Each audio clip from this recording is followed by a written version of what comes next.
Pag i-recite natin yung Psalm 23, the Lord is my shepherd, I shall not want. He leads me to lay down in great pastures. He leads me beside the still water. Hindi natin ito sinasabi, like a wish ko lang. Sabihin natin ito, like a decree. I hereby decree and declare that the word of God in Psalm 23 is my portion.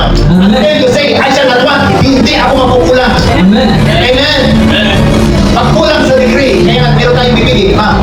Para yung salita ng Panginoon lumabas pamagitan ng ating bibili. Marami tayong mga pananangin na hanggang ngayon hindi pa dumarating. Bakit? Kulang ng declaration, kulang ng word.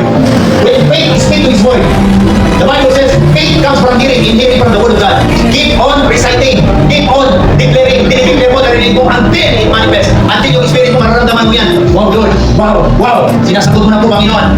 Even wala pa yung manifestation, pero in your mind, you have the creative mindset. Gusto ko ng 4 wheels sa sasakyan. One day, magkakaroon tayo ng 4 wheels. Ito yung itsura. Van, high east, kulay gray. Di ba, di ba? Amen. Your situation looks dry today, but the shepherds know where the great pasture are. Kung nasaan, yung maraming provision, alam niya ng Panginoon. Prophesy, cry, if it is possible. Isang kulang tayo sa boring ba? Yung kulang tayo sa iyan sa Panginoon. When shepherds hold your hands, because you hold this word, now you lack, you empty, you will not hold your life. Let's keep sharing our live streams, our posts, and our testimonies. Let's continue to invite our family and friends, and even our online community to join us.